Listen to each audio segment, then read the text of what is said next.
Do you want to sleep? Then listen to me. Turn off the lights, close the windows, now close them and listen to you. Finally, I will make a request to you. Put down your phone and listen to my voice. Listen clearly. I will now tell you a story that will make you sleepy. Close your eyes and listen carefully to my words. The power of the fairies was not confined to unchristened children alone. It was supposed frequently to be extended to full-grown people, especially such as in an unlucky hour were devoted to the devil by the execrations of parents and of masters, or those who were found asleep under a rock or on a green hill belonging to the fairies after sunset, or, finally, to those who unwarily joined their orgies.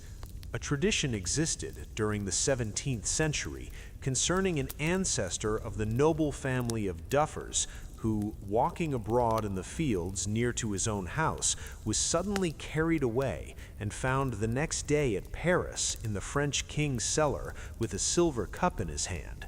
Being brought into the king's presence and questioned by him who he was and how he came thither, he told his name, his country, and the place of his residence, and that on such a day of the month, which proved to be the day immediately preceding, being in the fields, he heard a noise of a whirlwind and of voices crying, "Horse and Hattock."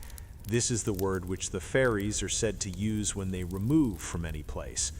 Whereupon he cried, "Horse and Hattock," also, and was immediately caught up and transported through the air by the fairies to that place, where, after he had drunk heartily, he fell asleep, and before he woke, the rest of the company were gone, and had left him in the posture wherein he was found.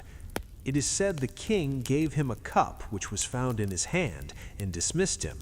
The narrator affirms that the cup was still preserved, and known by the name of the Fairy Cup.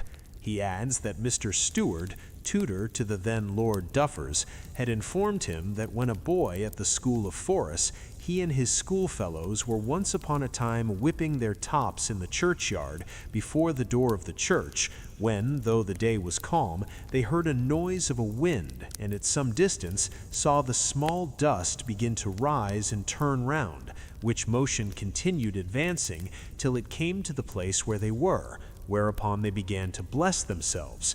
But one of their number, being, it seems, a little more bold and confident than his companion, said, "Horse and Hattock with my top," and immediately they all saw the top lifted up from the ground, but could not see which way it was carried, by reason of a cloud of dust which was raised at the same time.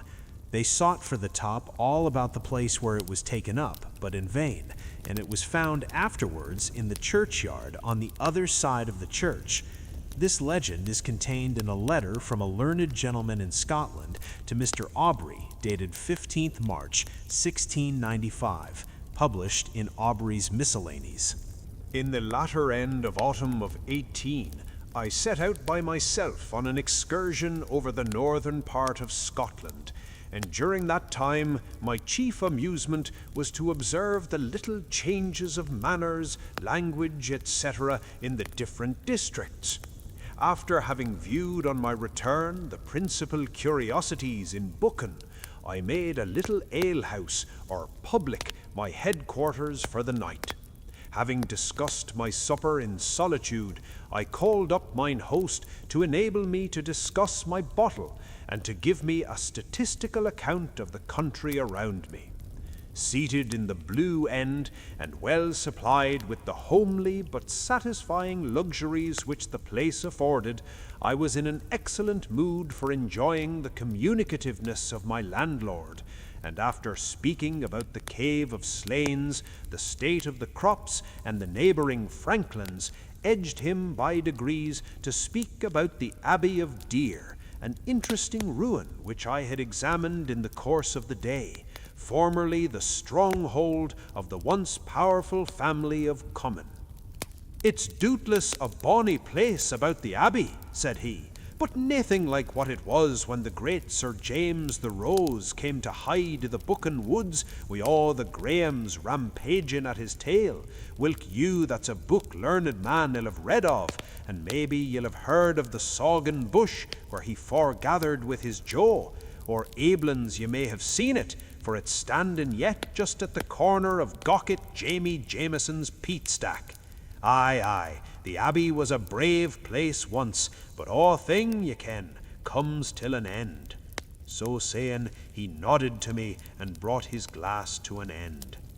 This place, then, must have been famed in days of yore, my friend. Ye may take my word for that, said he. Od, it was a place, sic a sight of fectin' as they had about it, but gin ye'll gone up the trap stair to the laft and open Jenny's kist, ye'll see sic a story about it, printed by one of your learned Aberdeen's folk, Master Keith, I think. She coughed it in Aberdeen for 12 pennies long ago, and battered it to the lid of her kist, but gone up the stair canny for fear that you should waken her, poor thing. Or bide, I'll just waken Jamie Fleep, and gar him help me down with, for our stairs no just that canny for them that's no acquaint with, let alone a frail man with your infirmity. I assured him that I would neither disturb the young lady's slumber, nor Jamie Fleep, and begged him to give me as much information as he could about this castle. Weel, wishing your good health again. Our minister ant said that Solomon's temple was a' in ruins, with whin bushes and broom and thistles growing o'er the bonny carved wark and the cedar walls, just like our ain abbey.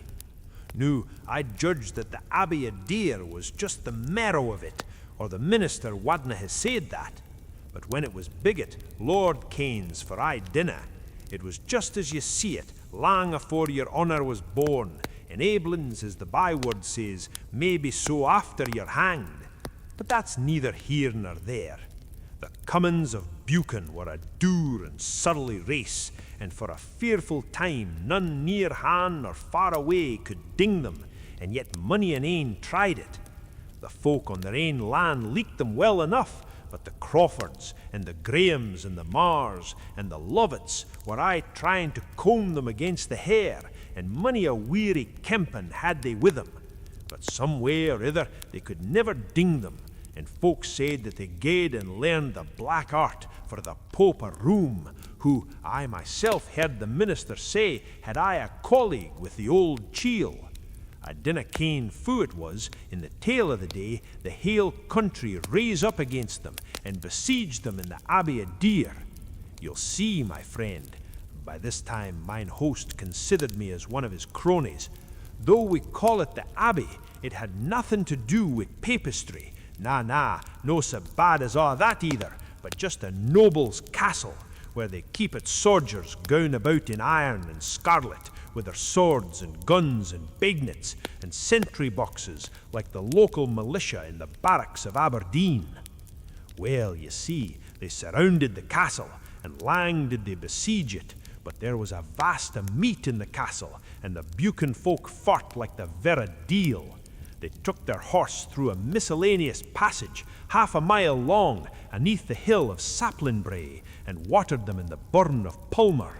But wadna do, they took the castle at last, and a terrible slaughter they made among them, but they were sair disappointed in ae particular, for Cummins folks sank all their gold and silver in a draw wall, and syne filled it up with stains. They got nothing in the way of spulgie to speak of, so out of spite they dang doon the castle, and it's never been bigot to this day. But the Cummins were no so bad as the lairds of Featherat after all. And who were these Featherats? I inquired. The lairds of Featherat, said he, moistening his mouth again as a preamble to his oration. Troth, frae their deeds, Anne would must think that they had a drop of the deil's blood, like the Piats. Gin our tales be true, they had the warmest place at his bink this verra minute. I dinna ken verra muckle about them though, but the oldest folk said they were just bios with cruelty. Mony a good man did they hing up i' their haw, just for their ain sport. You'll see the ring to the fore yet in the roof of it. Did you never hear of man's stain, neighbour? Man's what? Said I. Ooh, Mon's stain. But it's no likely. You see, it was just a queer clump of a roundabout heathen, waggling maybe twa tumver thereby. It wasna like ony of the stains in our country, and it was as round as a fitba. I'm sure it would ding Professor Copeland himself to tell what way it came there.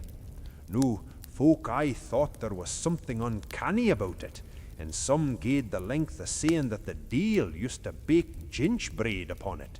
And as sure as you're sitting there, friend, there was knuckle marks upon it, for my own father has seen them as often as I have taes and fingers. Oh well, you see, Mons Crawford, the last of the lairds of Federat, and the deal had coosed out, maybe because the laird was just as wicked and as clever as he was himself, and ye perceive the evil ane wanted to play him a trick. Noo, Mons Crawford was ae day looking over his castle wall, and he saw a stalwart carle in black clays reading up the Lowland.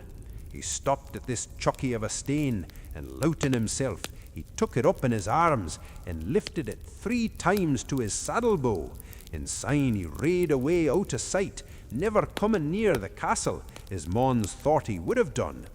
Noo, says the Baron till himself, says he, I didna think that there was ony ane in all the land that could have played sic a ploy, but Dale fetch me if I didna lift it as well as he did. Say off he gaed, for there wasna sic a man for bear in all the country, and he kent it as well, for he never met with his match.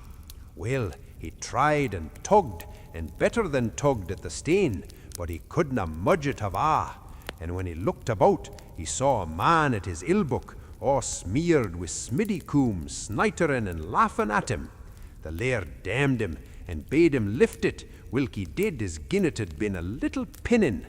The laird was like to burst with rage at being fickled by sic a hagmahush carle, and he took to the stane in a fury, and lifted it till his knee, but the weight of it amaist ground his banes to smash. He held the stane till his ain strings crackit, when he was as blind as a mowdywort. He was blind till the day of his death, that's to say, if he ever died, for there were queer sayings about it, vera queer, vera queer. The stane was called Mon's Stane ever after, and it was no thought that canny to be near it after gloaming, for what says the palm, the song, tween ennet butts and Mon's Stane, ilka night there walks ane. There never was a chief for the family after. The men were scattered, and the castle demolished. The dew and the hoodie craw nestle in their towers, and the hare makes her form on their grassy hearthstane. Is this stone still to be seen? Oh, na. You see, it was just upon Johnny Forbes's craft, and folk came far and near to look at it, and tramped down all the poor cotter body's corn. Say, hooked a hole just aside it, and tumbled it into it. By that means, naebody sees it noo, but it's well kent that it's there, for they're living yet who have seen it. But the well at the abbey, did no one feel a desire to enrich himself with the gold and silver buried there? Hoot, aye, money and ane tried to find out where it was, and for that matter, I've maybe done as foolish a thing myself, but nane ever made it out. There was a scholar, like yoursel, that gaed a night down to the abbey, and you see, he summoned up the deal. The deuce he did, said I. Weel, the deuce, can you like it better, said he. And he was gone to question him where the treasure was, but he had enough to do to get in laid without deaving him with questions, for all the deals came about him like bees bigging out of a bike. He never cowered the fright he got, but cried out, help, help, till his very enemy would have been way to see him, and say cried till he died, which was no that long after. Folks suddenly meddled with sick ploys. Most wonderful. And do you believe that Beelzebub actually appeared to him? Believe it, "What for no?" said he, consequentially tapping the lid of his snuff-horn. "Didn't me ain father see the evil ane i' the school of old deer? Indeed? Well, I wot he did that. A wheen idle callants, when the Domine was out at his 12 hours, read the Lord's Prayer backlands, and raised him, but couldna lay him again, for he threeped over them that he wouldna go away unless he got ane of them with him. You may be sure this put them in an awful swither. They were all squalling and crawling and sprawling among the couples to get out of his grips. Ane of them got out and told the master about it, and when he came down, the melted lead was running off the roof of the house with the heat, say flinging to the black thief a young bit kittlin of the school mistress's. He sank through the floor with an awesome roar. I myself have heard the mistress miskie and her man about offering up the poor thing, baith soul and body, to bail. But troth, I'm no clear to speak of the like of this at sic a time o' night. Say, if your honour be no for another jug, I'll e'en wuss you a good night, for it's wearing late, and I'm on a way to Skippy Fair in the morning."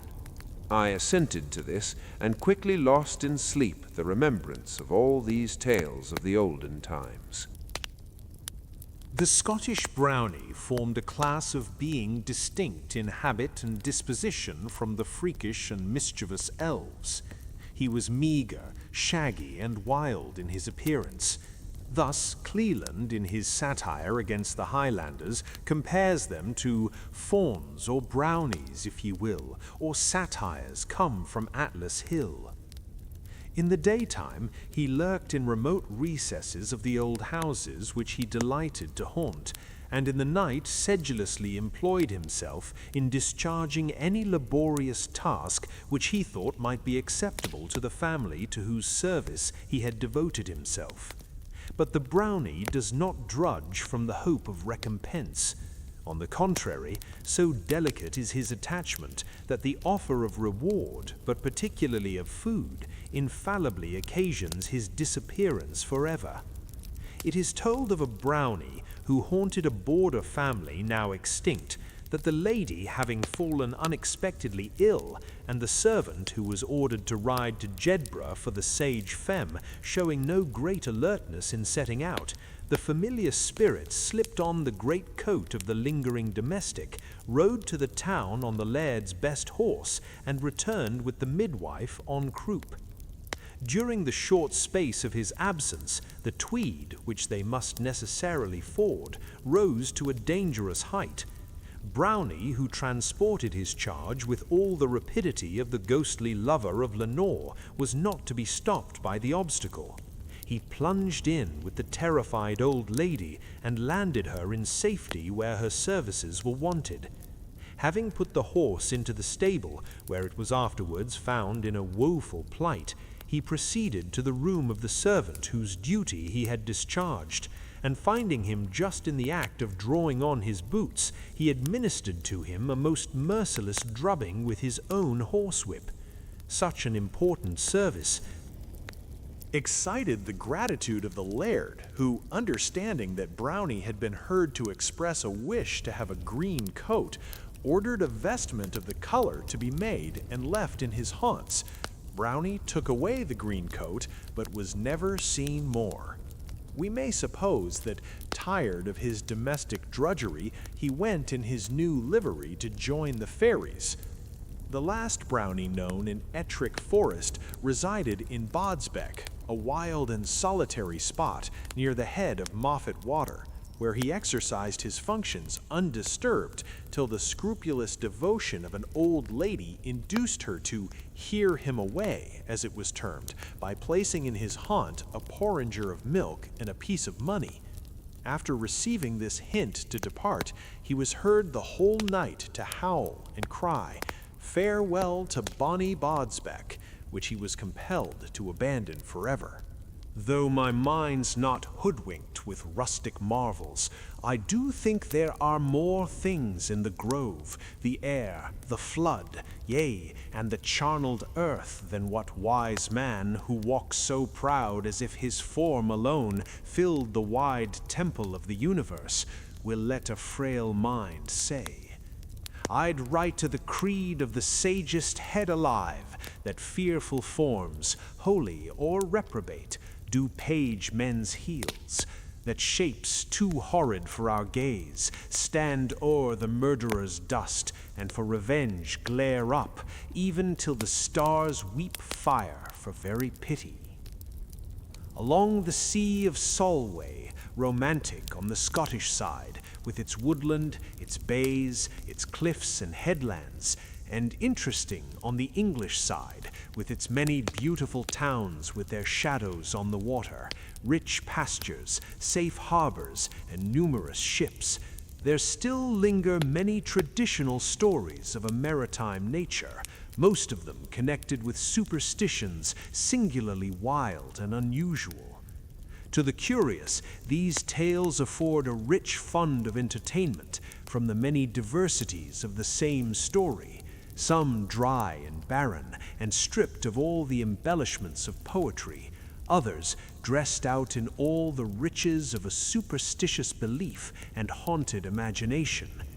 In this, they resemble the inland traditions of the peasants, but many of the oral treasures of the Galwegian or the Cumbrian coast have the stamp of the Dane and the Norseman upon them, and claim but a remote or faint affinity with the legitimate legends of Caledonia. Something like a rude, prosaic outline of several of the most noted of the northern ballads, the adventures and depredations of the old ocean kings, still lends life to the evening tale, and among others, the story of the haunted ships is still popular among the maritime peasantry. One fine harvest evening, I went on board the shallop of Richard Falder of Allen Bay, and committing ourselves to the waters, we allowed a gentle wind from the east to waft us at its pleasure towards the Scottish coast. We passed the sharp promontory of Siddick, and skirting the land within a stone cast, glided along the shore till we came within sight of the ruined abbey of Sweetheart. The green mountain of Criffel ascended beside us, and the bleat of the flocks from its summit, together with the winding of the evening horn of the reapers, came softened into something like music over land and sea. We pushed our shallop into a deep and wooded bay, and sat silently looking on the serene beauty of the place. The moon glimmered in her rising through the tall shafts of the pines of Caerlaverock, and the sky, with scarce a cloud, showered down on wood and headland and bay the twinkling beams of 1,000 stars, rendering every object visible. The tide, too, was coming with that swift and silent swell observable when the wind is gentle. The woody curves along the land were filling with the flood till it touched the green branches of the drooping trees, while in the center current, the roll and the plunge of 1,000 pellocks told to the experienced fishermen that salmon were abundant. As we looked, we saw an old man emerging from a path that wound to the shore through a grove of doddered hazel. He carried a halve net on his back, while behind him came a girl bearing a small harpoon, with which the fishers are remarkably dexterous in striking their prey. The senior seated himself on a large gray stone which overlooked the bay, laid aside his bonnet, and submitted his bosom and neck to the refreshing sea breeze, and taking his harpoon from his attendant, sat with the gravity and composure of a spirit of the flood, with his ministering nymph behind him. We pushed our shallop to the shore, and soon stood at their side. "This is old Mark McMorrin, the mariner, with his granddaughter Barbara," said Richard Falder, in a whisper that had something of fear in it. "He knows every creek and cavern and quicksand in Solway, has seen the spectre hound that haunts the Isle of Man, has heard him bark, and at every bark has seen a ship sink, and he has seen, too, the haunted ships in full sail. And if all tales be true, he has sailed in them himself. He's an awful person." Though I perceived in the communication of my friend something of the superstition of the sailor, I could not help thinking that common rumor had made a happy choice in singling out old Mark to maintain her intercourse with the invisible world. His hair, which seemed to have refused all intercourse with the comb, hung matted upon his shoulders. A kind of mantle, or rather blanket, pinned with a wooden skewer round his neck, fell mid-leg down, concealing all his nether garments as far as a pair of hose, darned with yarn of all conceivable colors, and a pair of shoes, patched and repaired till nothing of the original structure remained, and clasped on his feet with two massy silver buckles. If the dress of the old man was rude and sordid, that of his granddaughter was gay and even rich. She wore a bodice of fine wool, wrought round the bosom with alternate leaf and lily, and a kirtle of the same fabric, which, almost touching her white and delicate ankle, showed her snowy feet, so fairy light and round that they scarcely seemed to touch the grass where she stood. Her hair, a natural ornament which woman seeks much to improve, was of bright glossy brown, and encumbered rather than adorned with a snood set thick with marine productions, among which the small clear pearl found in the Solway was conspicuous. Nature had not trusted to a handsome shape and a sylph-like air for young Barbara's influence over the heart of man, but had bestowed a pair of large, bright blue eyes, swimming in liquid light, so full of love and gentleness and joy that all the sailors from Annenwater to far St. Bees acknowledged their power and sang songs about the bonny lass of Mark McMorran. She stood holding a small gaff hook of polished steel in her hand, and seemed not dissatisfied with the glances I bestowed on her from time to time, and which I held more than requited by a single glance of those eyes, which retained so many capricious hearts in subjection. The tide, though rapidly augmenting, had not yet filled the bay at our feet. The moon now streamed fairly over the tops of Carlaverock pines and showed the expanse of ocean dimpling and swelling, on which sloops and shallops came dancing and displaying at every turn their extent of white sail against the beam of the moon. I looked on old Mark the mariner, who, seated motionless on his gray stone, kept his eye fixed on the increasing waters with a look of seriousness and sorrow, in which I saw little of the calculating spirit of a mere fisherman. Though he looked on the coming tide, his eyes seemed to dwell particularly on the black and decayed hulls of two vessels, which, half immersed in the quicksand, still addressed to every heart a tale of shipwreck and desolation. The tide wheeled and foamed around them, and creeping inch by inch up the side, at last fairly threw its waters over the top, and a long and hollow eddy showed the resistance which the liquid element received. The moment they were fairly buried in the water, the old man clasped his hands together and said, "Blessed be the tide that will break over and bury ye forever. Sad to mariners and sorrowful to maids and mothers has the time been you have choked up this deep and bonny bay. For evil were ye sent, and for evil have you continued. Every season finds from you its song of sorrow and wail, its funeral processions, and its shrouded courses. Woe to the land where the wood grew that made ye. Cursed be the axe that hewed ye on the mountains, the hands that joined you together, the bay that ye first swam in, and the wind that wafted ye here. 7 times have you put my life in peril. 3 fair sons have you swept from my side, and 2 bonny grandbairns. And now, even now, your waters foam and flash for my destruction, did I venture my infirm limbs in quest of food in your deadly bay.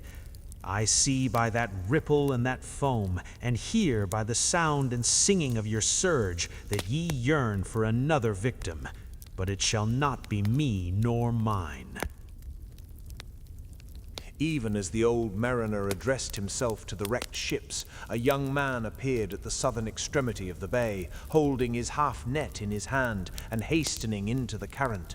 Mark rose and shouted and waved him back from a place which, to a person unacquainted with the dangers of the bay, real and superstitious, seemed sufficiently perilous.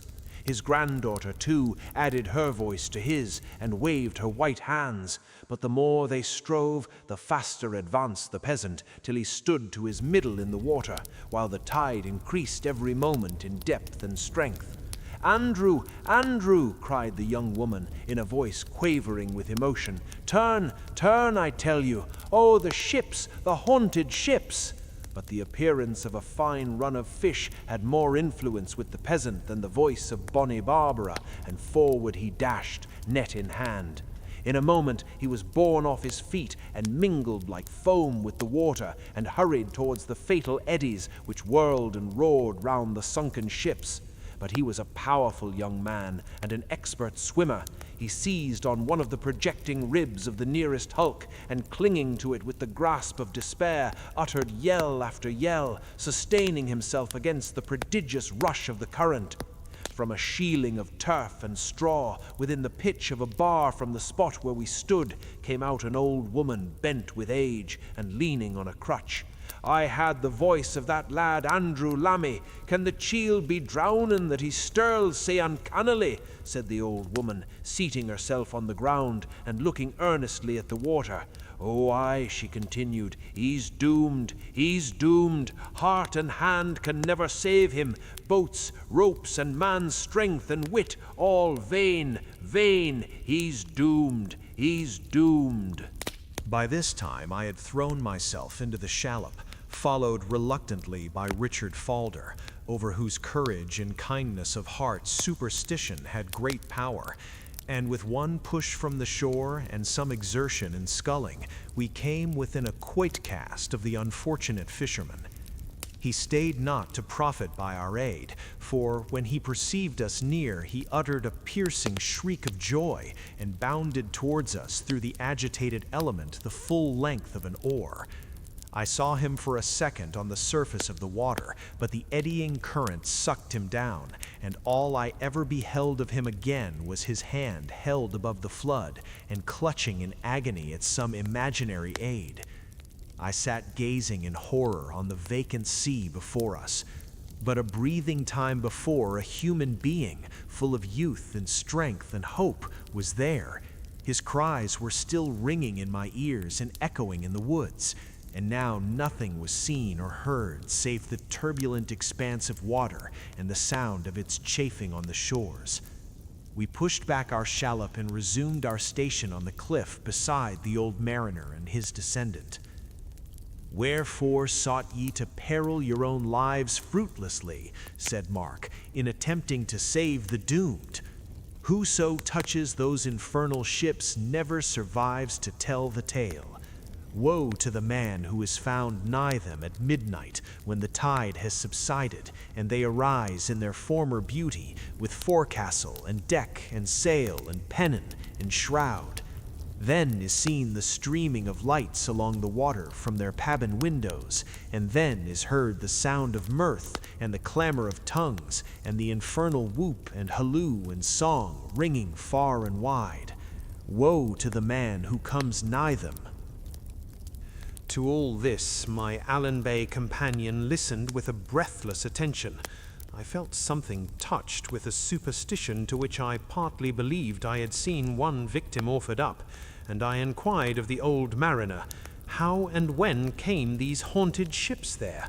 To me they seem but the melancholy relics of some unhappy voyagers, and much more likely to warn people to shun destruction than entice and delude them to it.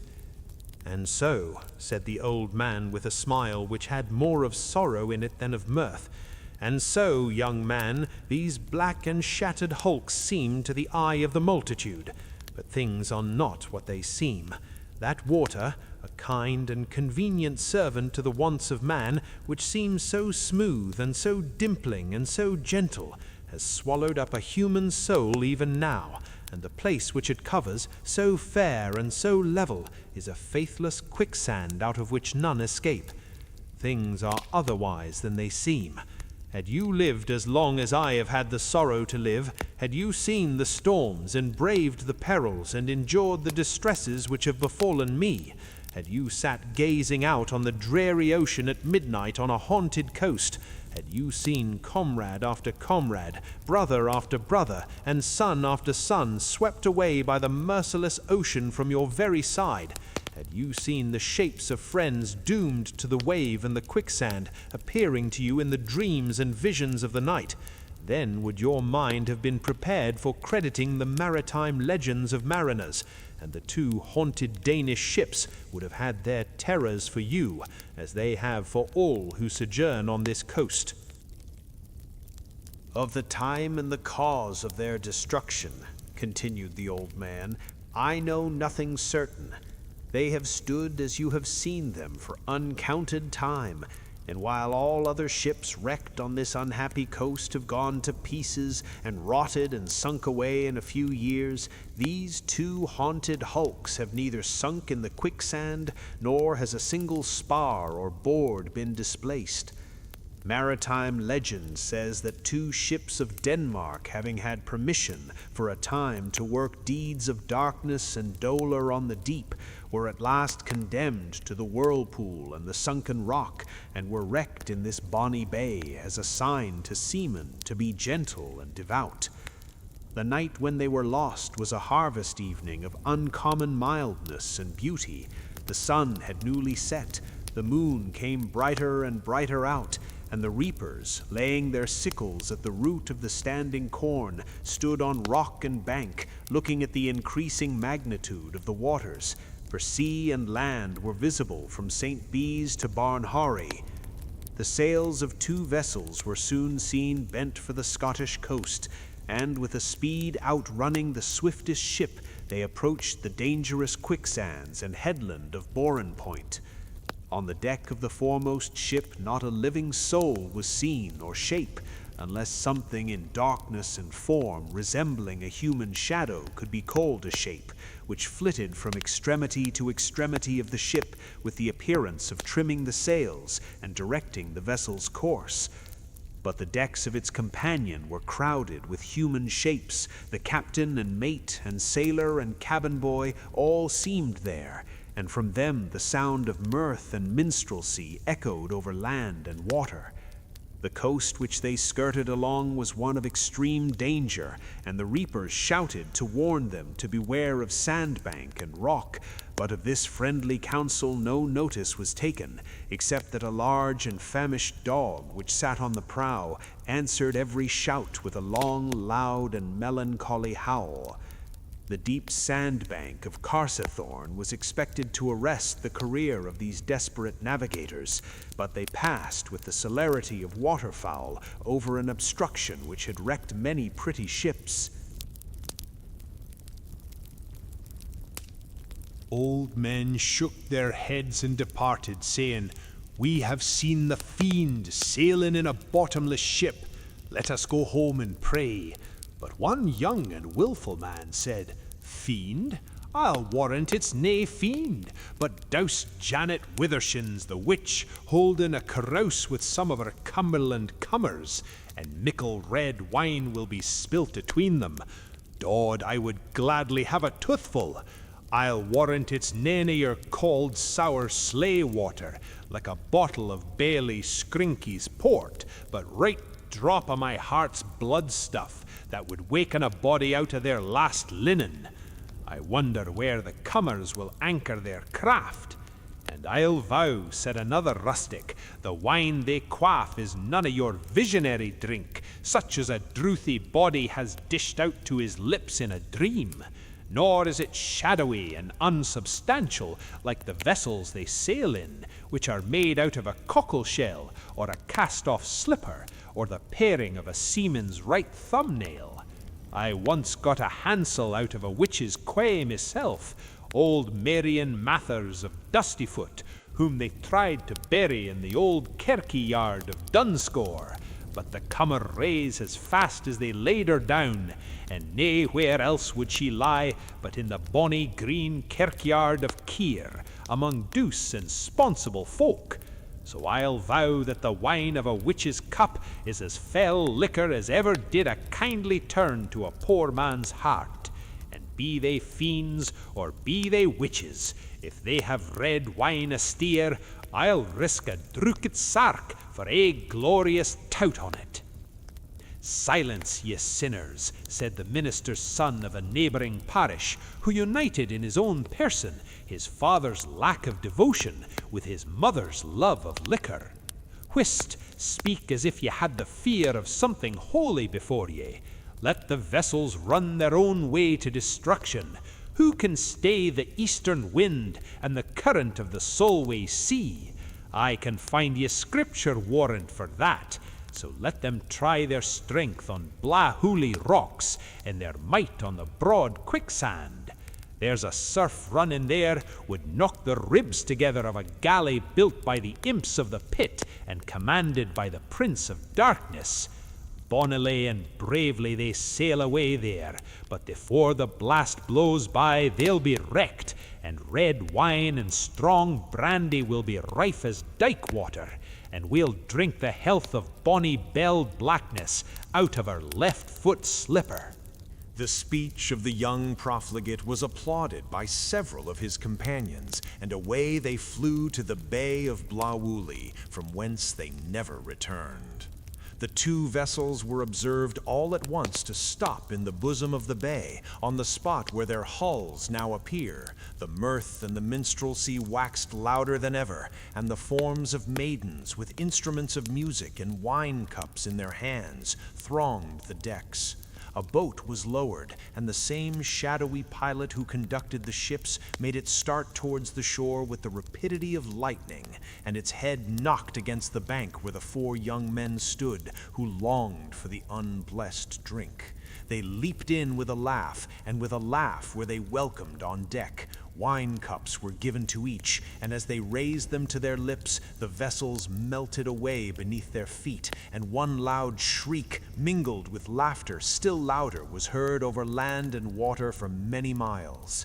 Nothing more was heard or seen till the morning, when the crowd who came to the beach saw with fear and wonder the two haunted ships, such as they now seem, masts and tackle gone.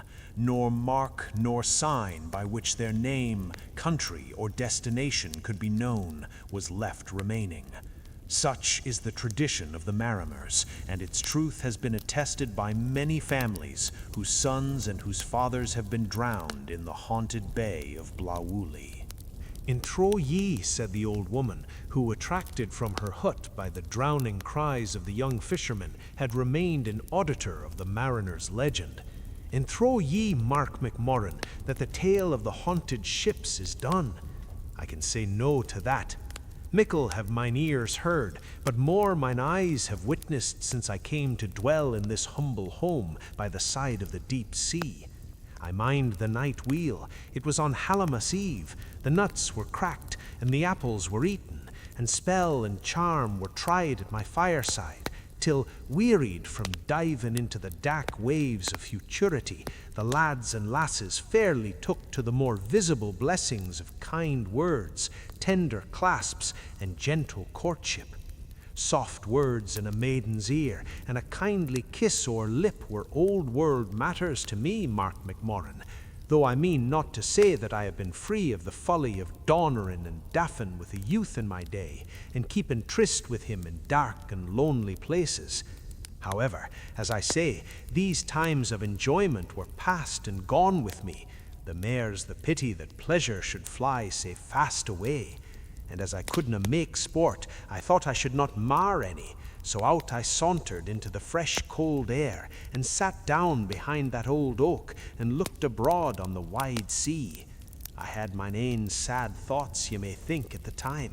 It was in that very bay my blithe good man perished, with 7 more in his company, and on that very bank where ye see the waves leaping and foaming, I saw 7 stately corses streaked, but the dearest was the 8th. It was a woeful sight to me, a widow with 4 bonny boys, with naught to support them but these 2 hands, and God's blessing, and a cow's grass. I have never liked to live out of sight of this bay since that time. In mony's the moonlight night I sit looking on these watery mountains, in these waste shores. It does my heart good, whatever it may do to my head. So you see it was Hallowmas night, and looking on sea and land sat I, and my heart wander into other thoughts soon made me forget my youthful company at hame. It might be near the how hour of the night. The tide was making, and its singing brought strange old world stories with it, and I thought on the dangers that sailors endure, the fates they meet with, and the fearful forms they see. My own blithe good man had seen sights that made him grave enough at times, though he aye tried to laugh them away. Awheel atween that very rock aneath us and the common tide, I saw, or thought I saw, for the tale is so dreamlike that the whole might pass for a vision of the night, I saw the form of a man. His plaid was grey, his face was grey, and his hair, which hung low down till it nearly came to the middle of his back, was as white as the white sea foam. He began to hawk and dig under the bank, and God be near me, thought I, this maun be the unblessed spirit of old Adam Goad Gopin the miser, who is doomed to dig for shipwrecked treasure and count how many millions are hidden forever from man's enjoyment. The form found something which in shape and hue seemed a left-foot slipper of brass, so down to the tide he marched, and placing it on the water, whirled it thrice round, and the infernal slipper dilated at every turn till it became a bonny barge with its sails bent, and on board leaped the form and scudded swiftly away. He came to one of the haunted ships, and striking it with his oar, a fair ship with mast and canvas and mariner started up. He touched the other haunted ship and produced the like transformation, and away the three spectre ships bounded, leaving a track of fire behind them on the billows, which was long unextinguished. Now wasna that a bonny and fearful sight to see beneath the light of the Hallowmas moon? But the tale is far frae finished, for mariners say that once a year, on a certain night, if you stand on the Bourne Point, you will see the infernal shallops coming snoring through the Solway. You will hear the same laugh and song and mirth and minstrelsy which our ancestors heard, see them bound over the sandbanks and sunken rocks like seagulls, cast their anchor in Blawhully Bay, while the shadowy figure lowers down the boat and augments their numbers with the four unhappy mortals to whose memory a stone stands in the kirkyard with a sinking ship and a shoreless sea cut upon it. Then the spectre ships vanish, and the drowning shriek of mortals and the rejoicing laugh of fiends are heard, and the old hulls are left as a memorial that the old spiritual kingdom has not departed from the earth. But I mun away and trim my little cottage fire and make it burn and blaze up bonny to warm the crickets and my cold and crazy bones that mun soon be laid aneath the green sod in the eerie kirkyard. And away the old dame tottered to her cottage, secured the door on the inside, and soon the hearth flame was seen to glimmer and gleam through the keyhole and window. Awheel atween that very rock aneath us and the common tide, I saw, or thought I saw, for the tale is so dreamlike that the whole might pass for a vision of the night, I saw the form of a man. His plaid was grey, his face was grey, and his hair, which hung low down till it nearly came to the middle of his back, was as white as the white sea foam. He began to hawk and dig under the bank, and God be near me, thought I, this maun be the unblessed spirit of old Adam Goad Gopin the miser, who is doomed to dig for shipwrecked treasure and count how many millions are hidden forever from man's enjoyment. The form found something which in shape and hue seemed a left-foot slipper of brass, so down to the tide he marched, and placing it on the water, whirled it thrice round, and the infernal slipper dilated at every turn till it became a bonny barge with its sails bent, and on board leaped the form and scudded swiftly away. He came to one of the haunted ships, and striking it with his oar, a fair ship with mast and canvas and mariners started up. He touched the other haunted ship and produced the like transformation, and away the 3 spectre ships bounded, leaving a track of fire behind them on the billows, which was long unextinguished. Now wasna that a bonny and fearful sight to see beneath the light of the Hallowmas moon? But the tale is far frae finished, for mariners say that once a year, on a certain night, if ye stand on the Boran Point, ye will see the infernal shallops coming snoring through the Solway.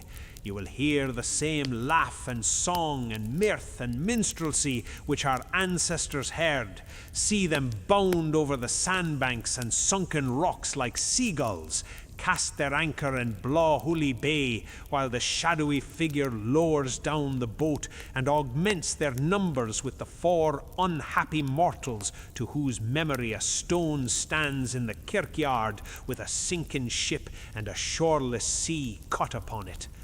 Then the spectre ships vanish, and the drowning shriek of mortals and the rejoicing laugh of fiends are heard, and the old hulls are left as a memorial that the old spiritual kingdom has not departed from the earth.